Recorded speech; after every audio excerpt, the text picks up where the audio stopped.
E vamos nós ao único canal com comentário da Bíblia versículo a versículo disponível no YouTube. Vamos lá? E nesse vídeo que a gente vai comentar a respeito do seguinte: o ingrediente essencial para a remissão de pecados. Você não pode perder informações extremamente importantes. Então vamos comigo? Fique comigo até o final. Vamos junto.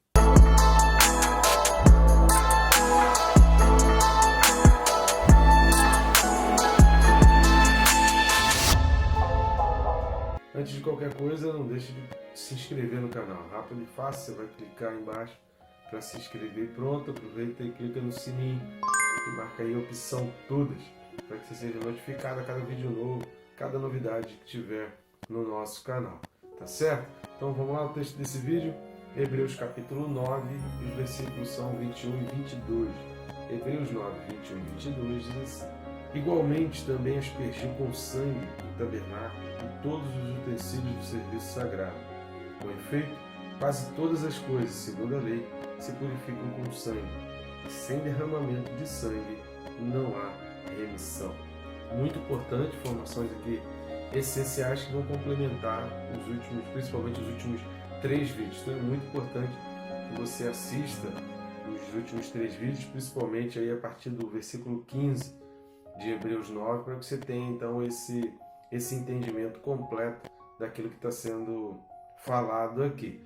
Mas antes da gente entrar a fundo nesse texto, eu peço a você algumas ajudas. Tem algumas coisas que você pode fazer, você pode estar ajudando aí o nosso canal, o nosso ministério. Uma delas é grátis, não vai custar nada e também é rápido e fácil. Você vai, o famoso triplo C, curtir, comentar e compartilhar. Quando você curte e comenta, você mostra para o YouTube que esse vídeo é relevante.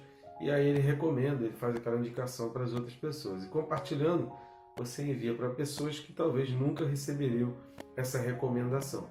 Outra maneira também que você está ajudando o nosso canal, o nosso ministério, é indo aqui na descrição, aqui embaixo na descrição do vídeo, você vai ter uns links por onde você consegue acessar os nossos livros. São 2 livros que já estão aparecendo aqui do lado, que nós escrevemos, autoria minha, e que você tem disponível em formato digital, em formato papel. Digital sai mais barato, porque não tem o custo do frete, e é mais rápido, e você logo em seguida já consegue estar lendo o livro e usufruindo da compra que você está fazendo. Então é muito importante que você esteja nos ajudando de qualquer uma das formas que você escolher. Tá legal? Então vamos lá. O primeiro ponto que a gente vai ver a respeito desse assunto da remissão de pecados, é que aquilo que a gente vem falando ao longo dos últimos vídeos, está totalmente ligado ao sacrifício, às ordenanças, à lei de Moisés, porque é exatamente esse paralelo que o autor dos Hebreus ele vem fazendo aqui. Então vamos dar uma olhada em Levítico capítulo 16, versículo 16. Vamos lá para o Pentateuco, Levítico 16, 16. Assim fará expiação pelo santuário por causa das impurezas dos filhos de Israel e das suas transgressões, e de todos os seus pecados. Da mesma sorte, fará pela tenda da congregação, que está com eles, no meio das suas impurezas. Então, a partir desse versículo, a gente começa, e aí indo lá para Hebreus 9, o versículo 21, ele vai falar o seguinte: igualmente também aspergiu com sangue o tabernáculo e todos os utensílios do serviço sagrado. Essa questão de aspergiu com sangue a gente falou exatamente no último vídeo, está ligado ao que foi falado no último vídeo. Nesse vídeo tem essa questão de todos os utensílios do serviço sagrado. E aí é por isso que no versículo 22 ele fala: com efeito, quase todas as coisas, segundo a lei, se purificam com o sangue. Por que ele fala quase todas as coisas? Ligado exatamente a isso que foi falado do versículo 21, todos os utensílios do serviço sagrado eram então purificados, santificados, separados para Deus. O tabernáculo e, por conseguinte, a sua mobília eram então purificados, os utensílios que eram utilizados nesse serviço sagrado, e aquilo que não era relacionado ao serviço sagrado não era alcançado então por essa purificação, mas tudo que envolvia tanto o tabernáculo quanto as suas mobílias, quanto aquilo que era utilizado, a bacia, tudo que era relacionado ao serviço sagrado, a bandeja onde ficavam os pães, então tudo isso era purificado com o sangue. Então quase todas as coisas, por quê? O que era concernente ao serviço sagrado era purificado. Isso tem uma analogia muito grande com a nossa própria vida, porque às vezes a gente quer que grandes coisas aconteçam em todas as questões da nossa vida, mas a gente quer separar algumas coisas a gente coloca a serviço de Deus, algumas coisas a gente coloca como sagrado, algumas coisas a gente coloca à disposição de Deus, e outras a gente fica escondendo. Então a gente precisa ter muito cuidado com isso, porque aí a gente está separando aquilo que está sendo alcançado, aquilo que está sendo purificado. Quando toda a nossa vida na integralidade precisa estar consagrada ao Senhor. Não pode ser quase todas as coisas da nossa vida. Apenas uma reflexão que a gente precisa meditar sobre isso. A segunda coisa que a gente precisa ver é quando fala segundo a lei. Isso é muito importante, o versículo 22 fala quase todas as coisas. Segundo a lei, se purificam com sangue. Por que isso é importante a gente observar? Por que essa frase ela faz muita diferença dentro desse contexto? Porque é muito comum a gente desprezar a lei ou tratar leis com desdém, tratar leis como uma coisa por menos importância. E no tocante à lei de Deus, no tocante aos mandamentos do Senhor, a gente precisa ter um respeito, uma reverência muito maior até do que qualquer lei dos homens. Afinal de contas, a gente precisa entender que a nossa vida espiritual, que a nossa alma e o que acontece à nossa alma é muito pior do que pode acontecer com o nosso corpo. Em muitas situações, Paulo, por exemplo, ele foi preso por infringir leis de homens, mas a lei de homem dizia que não podia pregar o evangelho, que não podia anunciar o evangelho.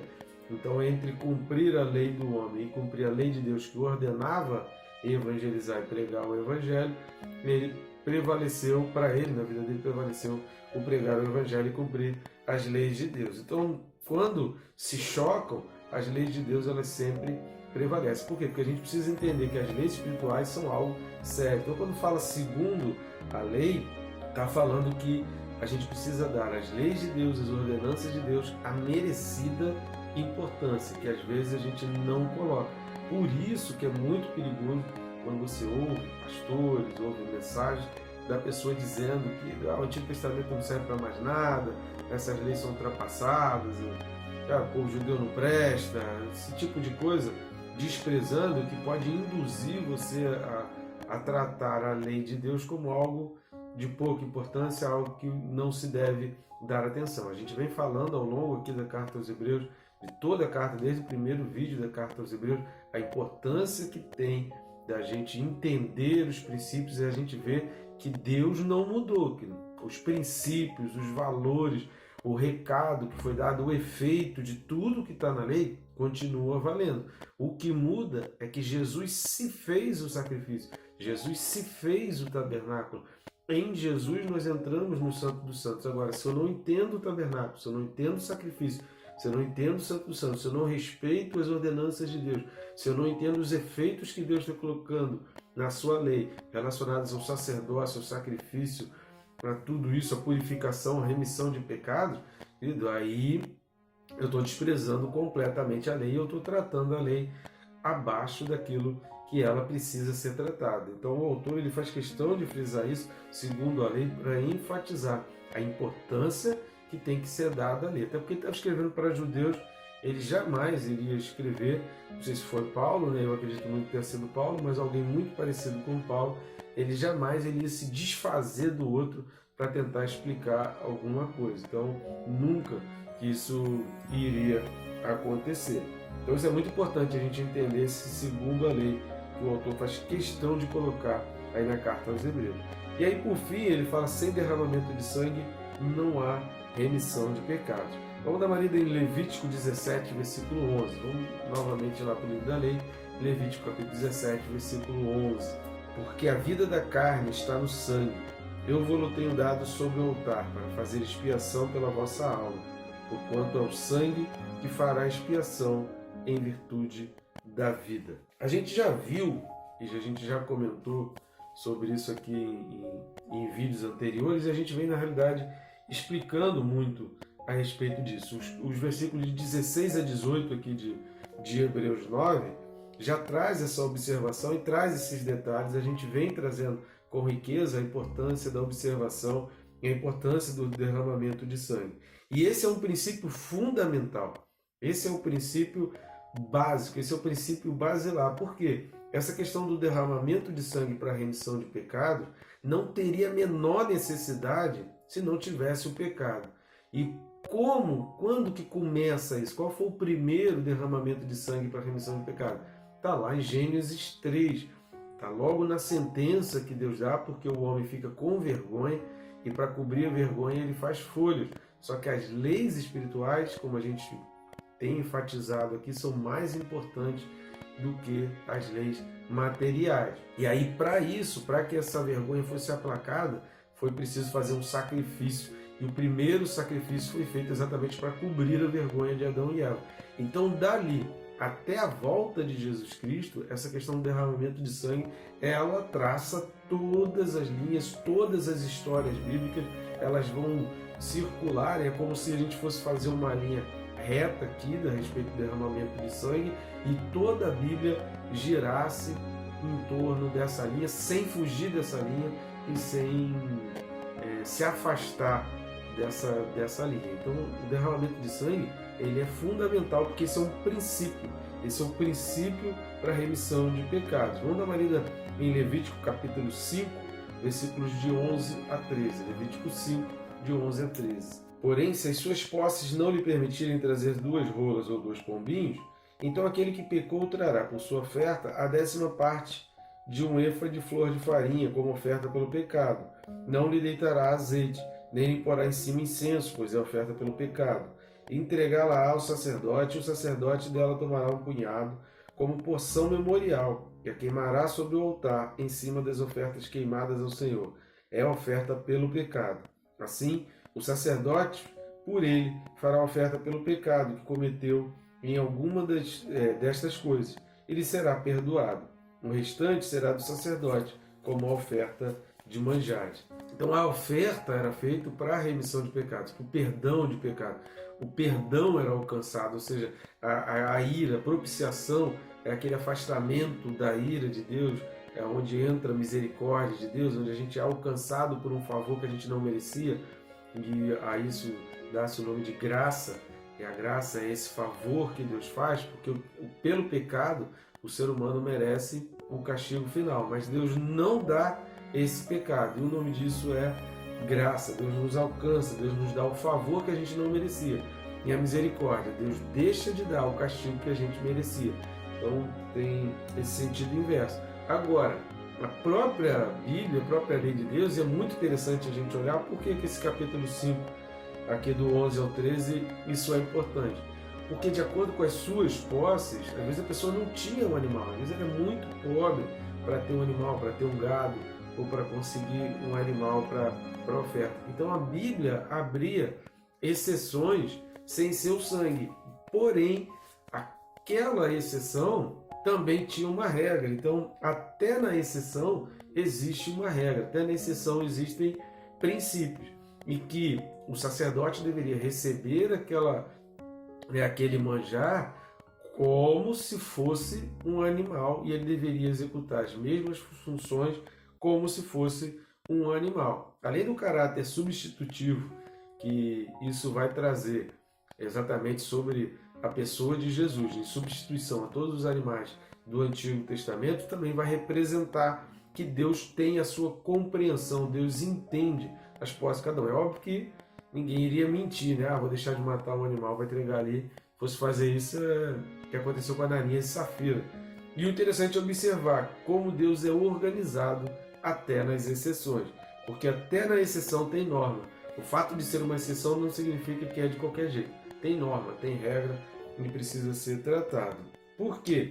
Como nós já falamos antes, tudo começa lá em Gênesis 3. Então, não tem como deixar de fazer uma oferta, não tem como não fazer oferta. Por isso que nós precisamos de Jesus Cristo, é por isso que a oração é feita em nome de Jesus, porque quando você está falando essa frase em nome de Jesus no final da oração, você está colocando Jesus como essa oferta pelo pecado, para que a tua oração possa então ser ouvida e para que Deus atenda a tua oração, porque não é por você, você não tem capacidade, você precisa de uma oferta, você precisa se aproximar de Deus com uma oferta, e essa oferta é feita quando a gente fala em nome de Jesus, porque a gente considera a oferta de Jesus como tendo sido feita de uma vez por todas. E por fim, como nós já dissemos, o tabernáculo, os sacrifícios, as ofertas, o próprio sacrifício era uma das ofertas, das ordenanças de Deus na lei mosaica.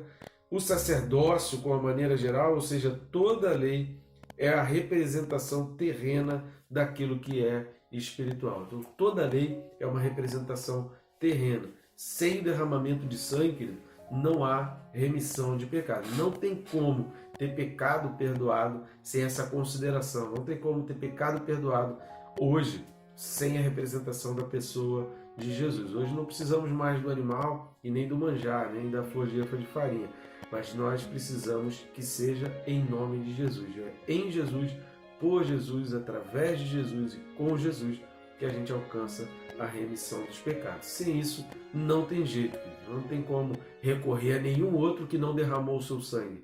Porque quem não derramou o seu sangue para a remissão dos pecadores nossos, não vai exercer a função e não vai ser aquele ingrediente imprescindível desde Gênesis, porque é esse princípio fundamental que trouxe essa exigência do sangue. Então, quem não derramou o seu sangue não é considerado digno de ser a oferta pelo pecado. Então, Jesus Cristo foi o único que cumpriu completamente essa função e é por ele que a gente alcança a remissão de pecados. Tá bom, gente boa? Que Deus te abençoe rica e abundantemente.